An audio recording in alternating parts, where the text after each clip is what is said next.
सुप्रभात।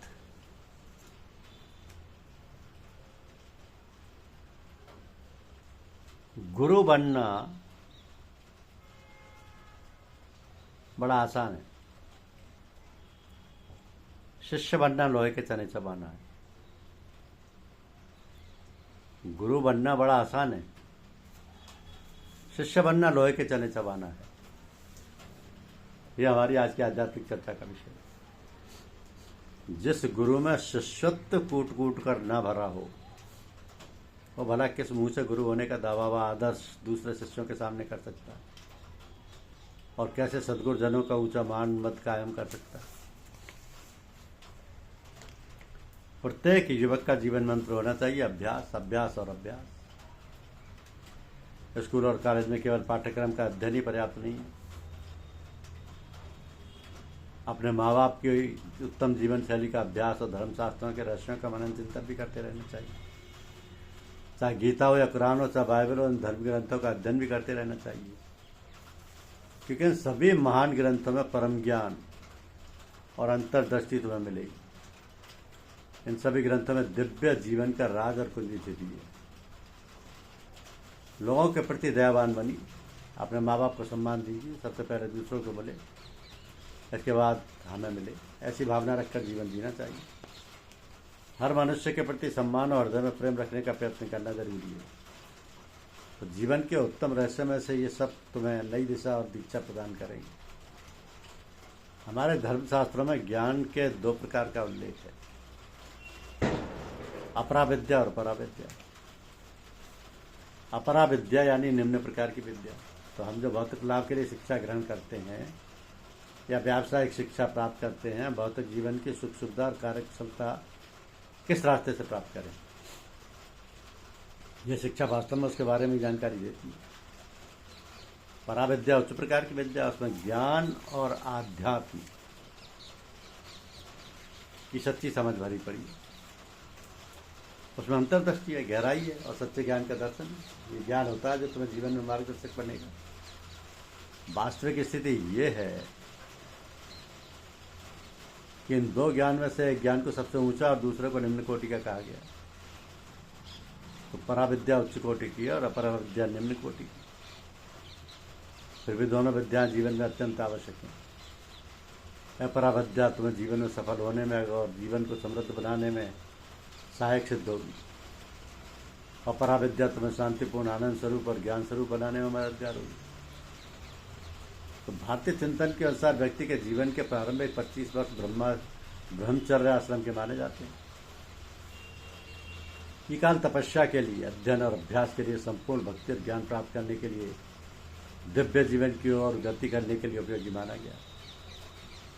इस काल में ब्रह्मचर्य का पालन करके और इंद्रियों के सभी प्रकार के आकर्षणों से मुक्ति पाकर गंभीर अध्ययन करने के लिए समय व्यतीत करना चाहिए। इस स्थिति में विद्यार्थी को अपने अभ्यास से संपूर्ण रूप से एकाग्र बनकर योग मार्ग का अभ्यास और आध्यात्मिक अध्ययन करना चाहिए। नीति शास्त्र का अध्ययन कर अपने व्यक्तित्व को एक रूप बनाकर पूर्ण प्रकृति रूप मूर्त स्वरूप देना आवश्यक है। हमारे प्राचीन भारत में ब्रह्मचर्य आश्रम में विद्यार्थी शिष्य बनकर गुरुकुल में रहता था। ब्रह्मचर्य का पालन करके अपने जीवन को तपस्वी और साधक के रूप में निखारता था। अगर तुम पश्चिम में रहने लगे हो तो इसका मतलब यह नहीं है कि बाहर कर अपने प्राचीन आदर्श त्याग देना चाहिए।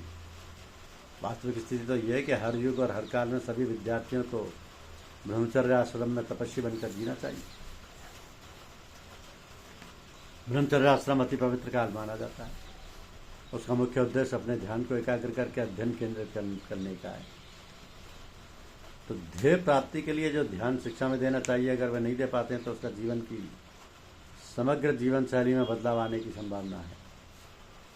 इसलिए जहाँ तक संभव हो विद्यार्थियों को ब्रह्मचर्य के आदर्शों का यथासंभव पालन करना चाहिए। जब भविष्य में भौतिक जीवन जीने के लिए कई वर्ष मिलने वाले हैं, तो जिंदगी में भौतिक इच्छाओं की तरह से तृप्ति भी कर सकोगे, मगर विद्यार्थी जीवन तुम्हें तपश्चर्या को देना है। इस समय में अपने व्यक्तित्व चरित्र के विकास के लिए, साधना और ज्ञान के लिए और तुम्हारे भीतर पड़ी हुई ऊर्जा के सृजनशील बनाने के लिए समय का सदुपयोग करना चाहिए। समय का सदुपयोग करना चाहिए। जीवन को संयमित, पवित्र, परिष्कृत, ओजस्वी एवं तेजस्वी बनाकर पारस्परिक सहयोग, सौहार्द, सहकारिता, समरसता, प्रेम, सहिष्णुता की अभिवृद्धि करते हुए आध्यात्मिकता के उच्च सोपानों पर आरूढ़ हुआ जा सकता है और लौकिक पारलौकिक यात्रा सहज पूर्ण की जा सकती है। इन सब में सदगुरु का संरक्षण परम आवश्यक है। गुरु गीता वास्तव में गुरु महिमा की ही कथा है, जिसमें भगवान शिव ने माता पार्वती को आध्यात्मिक साधनाओं के गोपनीय रहस्य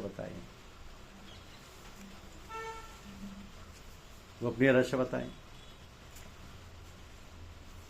तो गुरु की स्थिति और शिष्य की स्थिति दोनों को पहले अच्छी तरीके से समझ लेना चाहिए, क्योंकि हमारी परंपरा एक गुरु द्वारा अनुशासित परंपरा है। गुरु का नेतृत्व उनकी दृष्टि के अनुसार है। ना उनके पास कोई दंड है, ना कोई दंड की आचार संहिता, ना कोई फौज है, ना कोई पुलिस की शक्ति। बस एक गुरु की दृष्टि ही सब कुछ है सबके लिए। इसी आधार पर सारा काम चलता है और इसी आधार पर अनुशासन चलता है।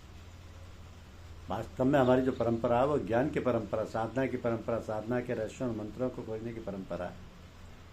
तो आध्यात्म की जो परंपरा हमें मिली है उसमें ना किसी के बारे में आलोचना, ना निंदा, ना आक्षेप। अपना विकास और सिर्फ अपना विकास, अपने विकास पर दृष्टिकोण केंद्रित, दूसरों के प्रपंच की कोई बात ही नहीं। महान शालीन परंपरा गुरु परंपरा हमें प्राप्त हुई। इसी परंपरा के अंतर्गत गुरु अपने उत्तराधिकारी अपने जीवन काल में नियुक्त करते हैं। तो गुरुओं के बताए हुए रास्ते पर चलना ही गुरु की आज्ञा का पालन है। गुरु की आज्ञा का पालन है। लेकिन सत्संग एक आध्यात्मिक पाठशाला है, जहाँ मनुष्य को प्रेम का वास्तविक पाठ पढ़ाया जाता है। और सत्संग एक अद्भुत कारखाना है जिसमें मनुष्य के मन की गणत की जाती है। गुरु कुमार शिशकुंभ है, गड़गड़ काले कोट, दया हाथ भीतर रहे, ऊपर मारे चोट। तो सत्संग में जाकर जो गुरु से प्रेम करते हैं, सेवा करते हैं, सत्संग में बैठकर मालिक के प्रेम में उसकी परम महिमा, दया और कृपा को ध्यान में रखकर हृदय में उसकी याद करते हैं अथवा उसकी याद में दिल लगाते हैं, वह मन वचन कर्म से शुद्ध हो जाते हैं। किन्हीं बाहरी और कठिन साधनों तथा यम नियम और संयम आदि के बिना जो अनुभव, आनंद और शांति केवल गुरु के सत्संग से और कृपा दृष्टि से प्राप्त होती है, वह अवर्णनीय। सत्य के संग का नाम सत्संग है। सत्य नाम है मालिक का, और वहाँ वह जहाँ रहते हैं वहाँ सतगुरु विराजमान होते हैं, और जहाँ प्रेमियों और सच्चे भक्तों का जमाव रहता है। धन्यवाद। यूट्यूब चैनल को लाइक और सब्सक्राइब अवश्य करें। शुक्रिया।